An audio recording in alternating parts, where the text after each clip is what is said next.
સ્કંદ પુરાણમાં કહ્યું છે કે પ્રવૃત્તિ માત્ર અશાંતિકૃત છે.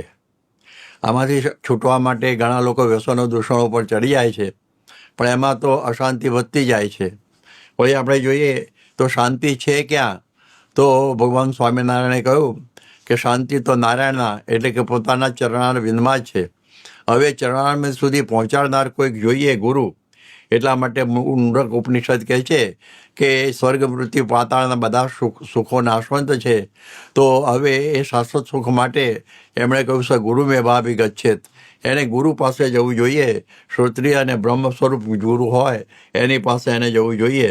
અને આપણે જોયું કે ઇન્દ્ર અને વિરોચન એ બંને સ્વર્ગના અને અસુરોના અધિપતિ હતા. સુખ સાહેબી ઘણા હતા, છતાં પણ એમને સુખ ન થયું. એટલા માટે એ શાશ્વત સુખ મેળવવા માટે એ બંને એ પ્રજાપતિ નામના ગુરુ પાસે ગયેલા. આ ગૃહસ્થની વાત થઈ. ત્યાગીમાં આપણે જોઈએ કે નારદજી જેવા મહાવિદ્વાન હતા, છતાં પણ કહેતા હતા કે સોહમ સોચામી, મને શોક બહુ છે. અને પછી એ સનતકુમાર નામના ગુરુ પાસે ગયા અને કહ્યું કે શોકસ્ય પારમ મામ તારાય તું ભગવાન સનતકુમાર. એટલે ત્યાગી અથવા ગૃહી બંનેને ગુરુ તો જોઈએ જ.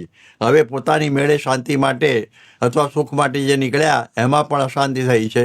દાખલા તરીકે ભરતજી, એમને મૃગલું માયારૂપ થયું અને એમને પણ બીજો જન્મ મૃગલો લેવો પડ્યો. એટલા માટે આ અનુભવો પરથી એમણે રહુગણ રાજાને કહેલું, રહુગણ એ તપસા ને આતી ન ચેજ્યા નિર્વપણા ગૃહાદ્વા ન છંદસા નૈવ જલાગ્નિ સૂર્ય વિના મહત્પાદ રોજોભિષેકમ. એટલા માટે મોટા પુરુષ ન મળે ત્યાં સુધી ગમે એટલા સાધનો કરીએ તો પણ એ મુક્તિ થતી નથી.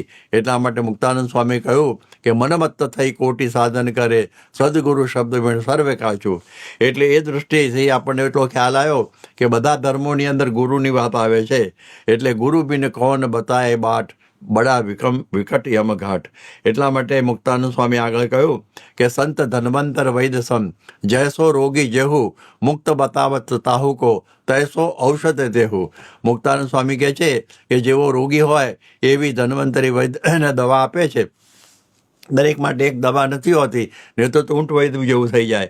એટલા માટે આપણે જોઈએ કે દવાની દુકાનમાં બધી દવાઓ હોય, પણ મને કંઈ લાગુ પડે એ ડૉક્ટર બતાવે એ જ દવા એ લાગુ પડે છે. જેમ સત્યકાંત જાબાલીને કહ્યું કે આ 400 ગાયોને 1000 કરી દે અને એક આખલો મોકલ્યો સાથે અને એમાંથી એને બ્રહ્મજ્ઞાન પ્રાપ્ત થઈ ગયું. એટલા માટે શ્રીમદ ભાગવત કહે છે તસ્માત ગુરુ પ્રપદ્યેત જિજ્ઞાસુ શ્રેયમ ઉત્તમમ. એટલે એને પણ કહ્યું કે જ્યારે આપણને આત્યંતિક મુક્તિ જોઈતી હોય તો ગુરુ જોઈએ જ. અને આ રીતે આપણા તુલસીદાસજીએ પણ હનુમાન ચાલીસામાં કહેલું છે કે આપણા મનરૂપી અરીસાને સાફ કરવા માટે શ્રી ગુરુ ચરણ સરોજ રજ નિજ મન મુકુર સુધારી. એટલે એમના પણ ગુરુના ચરણની સેવાની વાત કહે છે.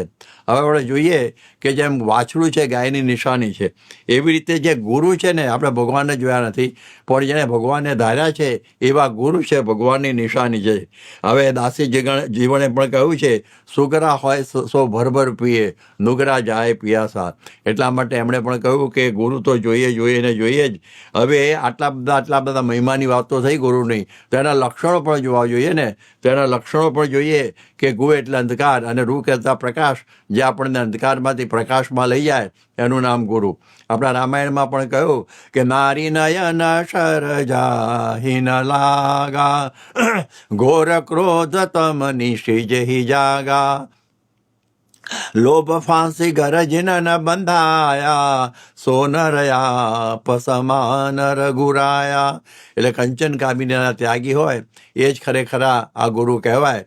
અને એ ગુરુ કેવા હોય તો બ્રહ્માનંદ સ્વામી આપણને સમજાવ્યું કે નિષ્કામ સદામન રામ રીજાવન દામ રૂવામ સે દૂર હે જી, લવલેશ નહીં જાકે લોભ હુકા નહીં, કામ ન ક્રોધ ન ક્રૂર હે જી, મન પ્રાણ ઇન્દ્રિય કે મામલે સે પીછે હટે નહીં, એસો સુર હે જી. બ્રહ્માનંદ કહે સતબાર તાકુ એસ સંત મેં શ્યામ હજૂર હે જી. એટલે પંચવર્તમાને યુક્ત એવા જે ગુરુ હોય એમાં ભગવાન અખંડ બિરાજમાન થાય છે.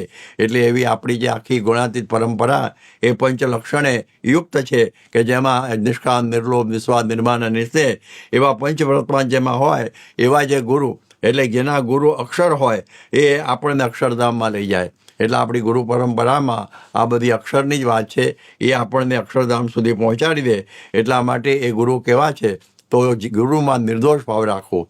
એટલે કે જેવા અક્ષરધામમાં ભગવાન બિરાજમાન છે એવા ને એવા આપણને ગુરુ દ્વારા મળેલા છે, ગુરુમાં એમાં ભગવાન મળેલા છે, આવું જે સમજવું એનું નામ નિર્દોષ ભાવ.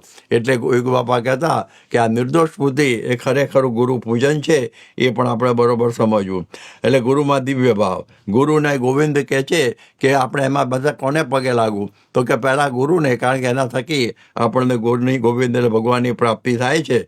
વળી ભગવાનનો મહિમા પ્રસરાવનાર પણ ગુરુ છે.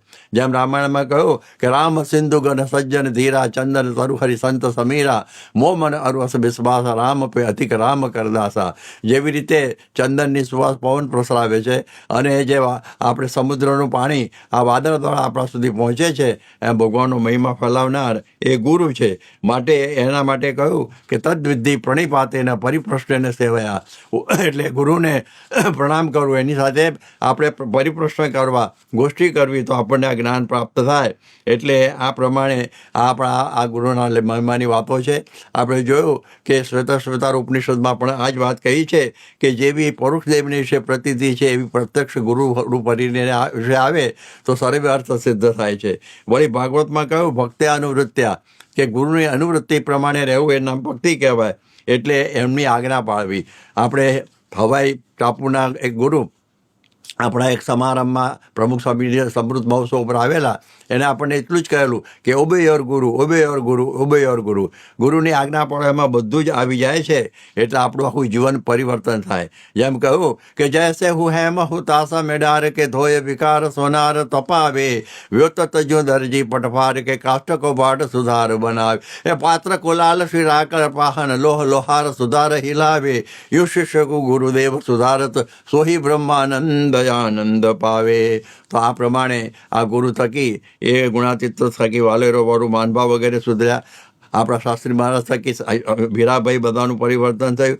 યોગીજી મહારાજ જે બધા યુવાનોને સુધાર્યા. પ્રમુખ સ્વામી આદિવાસીથી વિદેશી સિદ્ધોમાં પણ બધું પરિવર્તન કર્યું. પછી મહંત સ્વામી મહારાજે પણ આપણે જોઈએ કે અરવિંદ બબ્બલ જેવા અને બીજા કેટલા બધા લોકોના જીવન વિચરણ કરીને બદલેલા છે. એટલે આપણે આ બોલીએ કે ગુરુદેવ જનની જન કરું સંબંધી બંધુ ગુરુ પૂરન અત્યંત સુખ ગુરુ હું સપાયો હૈ નાસિકા બદન બેન દિને ગુરુ દિવ્ય દેન દો શોભિત શ્રવણ દે કે શબ્દ સુનાયો है कहत है બ્રહ્માનંદ કંદ સુખદાયક સિંધો ગુરુદેવ મેરો ઘાટ દુસરો બનાવ્યો હે. આપણો ઘાટ છે ને ગુરુ આખો આપણો બદલી દે છે, એટલે બ્રહ્મરૂપ કરી દે છે.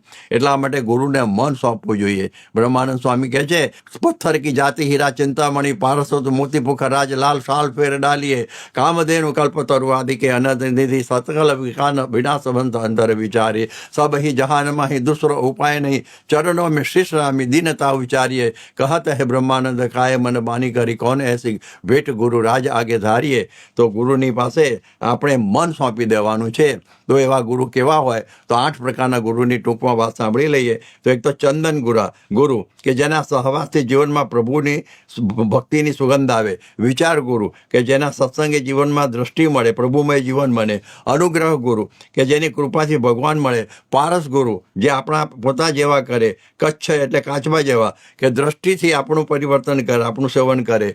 ચંદ્ર જેવા કે જે આપણને શાંતિની શીતળતા આપે. દર્પણ જેવા કે જેનું જીવન અનુકરણીય હોય. અને બીજા કૌંચ પક્ષી જેવા કે મૃત્યુ દ્વારા આપણું સેવન કરે. તો આપણા બહુ આજે સદભાગ્ય છે કે 8 પ્રકારના જેમાં રહેલા છે ઓલ ઇન વન એવા ગુરુ આજે મહંત સ્વામી મહારાજ આજે આપણા અત્યારે બિરાજમાન છે. તો એનો જે મન કર્મ વચને આપણે જ્યારે એમનો સંગ કરીએ ત્યારે આપણો પણ દેહભાવ ટળી અને બ્રહ્મભાવ આવે છે. તો આવા ગુરુએ આવા કેટલા બધા લોકોના જીવનમાં આવા પરિવર્તન કર્યા છે. તો આજના ગુરુ પૂર્ણિમાના પરમ અવસરે આપણે આવા ગુરુને આ જ રીતે વંદના કરીએ અને એમના જેવા ગુરુ પ્રાપ્ત કરવા માટે એમને પ્રાર્થના કરીએ. સ્વામિનારાયણ ભગવાનની. અક્ષરવિવાહ.com એક સંસ્કારી, ધાર્મિક અને સુંદર પાત્ર શોધવા માટેનો ઉત્તમ વિકલ્પ. અહીં આપ ફ્રી રજિસ્ટ્રેશન દ્વારા આપના મનગમતા પાત્રને મિનિટોમાં જ શોધી શકો છો. વળી નજીવી રકમમાં જ પ્રીમિયમ મેમ્બર બની તમારા પસંદિત પાત્ર સાથે કોન્ટેક્ટ પણ કરી શકો છો. તો રહસ્યની જુઓ છો, આજે જ વિઝિટ કરો www.અક્ષરવિવાહ.com.